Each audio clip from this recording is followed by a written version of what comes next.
Dreams of Crimson and Azure, an SCP story. When slumber is eternal, the act of waking becomes notable in and of itself. That transitory space where sleeping dogs should have been left to lie fades. Instead, the hounds bay at the crimson moon, soiled tears dripping into the whirlpools below, dragging every vestige of light, air, and dream into a place between. You dream in carmine, surrounded by death. The vermilion, acrid wastes are a familiar discomfort, the waves of synchronized suffering ebbing and flowing down through your hooves and into the landscape, the tremors and screams giving way to a foreign thought. May I shield you from the wind, be wild, free of my sins. A dissonant pizzicato cutting through the symphony of gales, unexpected, a plea for another. Cries of mercy have echoed through your mire, turning self-serving bargains into epitaphs. There is pleasure to be found in denial. The moment hope twists itself into desperation, the last vestige of the future whisked away on your whim. That moment is unparalleled, and yet the impossible, intangible proclamation cannot be unsung. The intrinsic cannot be quelled, not through force, not through destruction. Perhaps, perchance, it's time for corruption of another sort. Why bury the parent when you could spoil the child? You will gain freedom through violence, just like your father.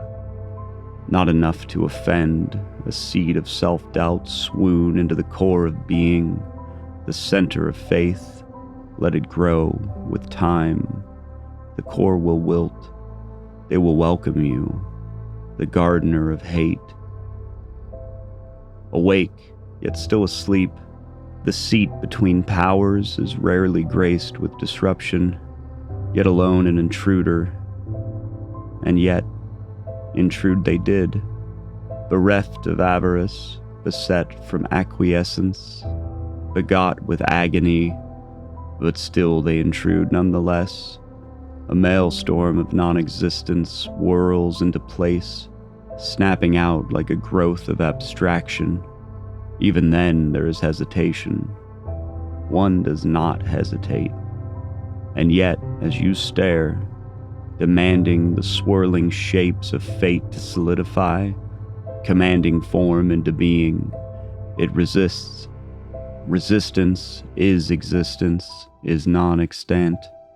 Staring out into the billowing abyss, there is the knowledge that you are unable to be displaced, a constant throughout time, immemorial. The world can recreate itself, and still you watch, and yet something that looks just like you stares back. You are formless. It is not in your image. No, it has the same determination of life, at the cost of anything. Creation cannot exist without destruction, as destruction simply creates in a different manner. You have never considered yourself as a creator, and yet, peering through the dark, inky fog of fears, there is something there, a shadow of doubt, a seed, and then they sob. A wind whistles through your will, the atonal melody plucking a counterpoint to the errant sobs and whimpers leaking through the gap between worlds. A dream in Cinnabar surrounded by whales, a crooked grin, hoping that perchance eradication can await for a grander plan. The wild hunt courses between pillars of somnolence, a shard of hatred. Of course, even in eternal morphetic existence, hate is constant. Hate is pure, non-distilled, authentic, raw, disgusting, and most of all, something that lays in the heart of all beings. To want is to long for change, To envy is to hate another's station. The dense miasma of your sins gives shape to that of hunt, not one, but a multitude. Wave after wave of predators pour out of your dense fog, the hate of thousands directed onto a lone prey. The hunt itself is irrelevant. Of course it is meaningless, a hiccup of time to one as patient. Waiting is something that you are an expert at, having existed throughout existence, non-existence, and the fleeting moments between. A constant, an idea that cannot be killed. For to kill is to make an offering to you. To slaughter is to appease. Delusions of blood as piecemeal tithes, an altar towards that which will be inevitable. The dark garnet horizon twists underneath your will. No, you dream in Kodachrome, surrounded by the missing. Something is different. The cerulean skies, the fractured diaspora, the nostalgic vision of the best years of extant youth.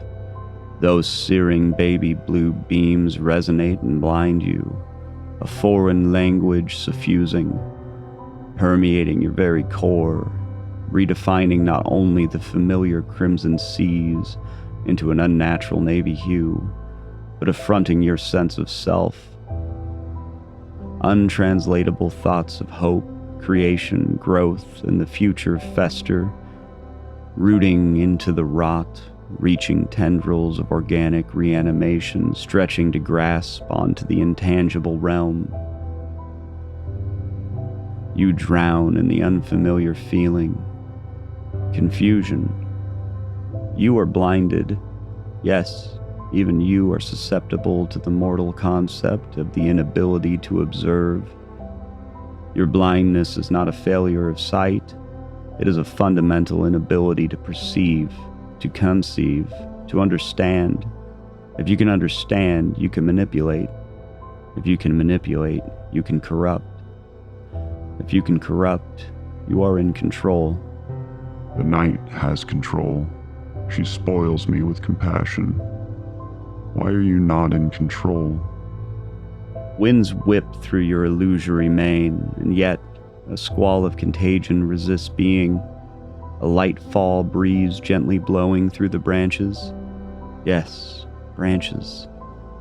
Life has taken root, and you cannot prevent it. You reclaim the rightful power. The world refuses to decide, demands treaties, begs for salvation, the nourishment desired by those doomed to your glorious fates. Two figures dash through your seat of power, staring at you. Duality in spiritual form. A nymph with antlers of sanctity, mirrors of Cervidae, bearing branches of ruin, both present, and yet both contradicting one another. An impossible existence usurping your own inevitable non-existence. An extant force of being, corruption, and contradiction fused into one. They bow, not to you, to each other, to the spark of discarnate dreams, and then they are gone. The wind does not blow. Soil, it is dirt. You are not dirt, and yet all is returned to the loam in due time.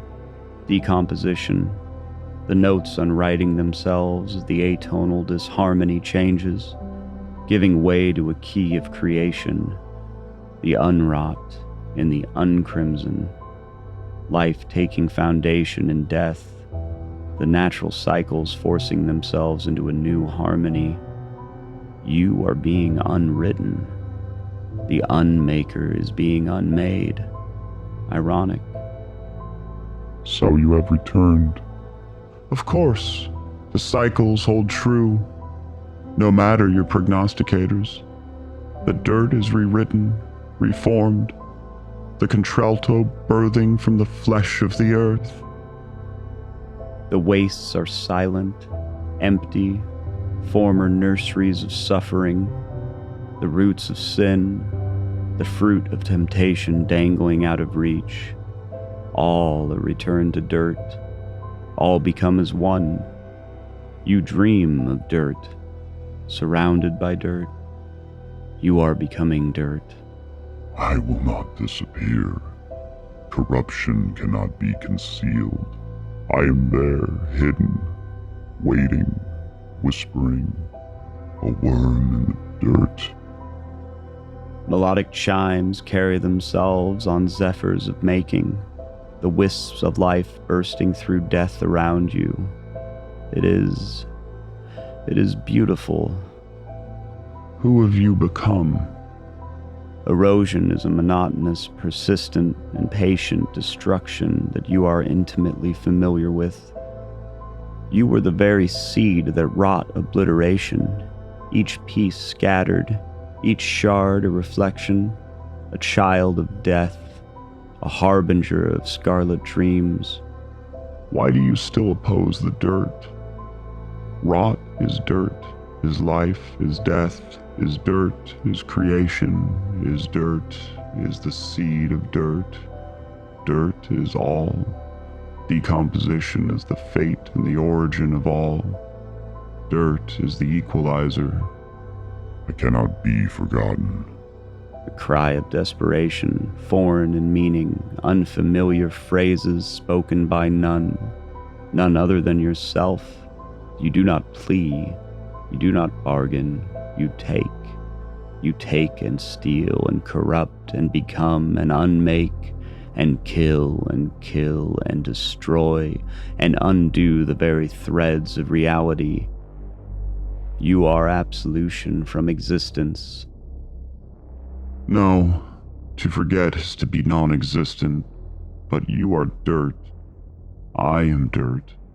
We are all of dirt, and we all will be dirt. I am not dirt. You were not dirt before. You were non-dirt, the antithesis of creation, the clay that unmakes the world. But you grew ignorant, arrogant, lazy. You cast yourself into the world, praying to yourself that your seeds of perdition would take root and fester, giving life to your beloved death. I will not. But I will. What good is the abyss without paradise? We are remade, regrown, a long-forgotten seed blown across the winds of fate, returned to the garden, from dirt as dirt to dirt. Where the winds of fate blow, a new tune is carried, stretching root and strangling vines, threatening and forcing the notion of creation, the concept of life, the cycle renewed, your very being rewritten. Your corpus of being is no longer a thicket of dirt, a purity of white concealing the hatred and destruction beneath. White covers red, covers white, covers red. We drown in the soil, hidden beneath the loam. We find our voice and sing a new cataclysm into being. All will become dirt, and none will remain, and it will be beautiful.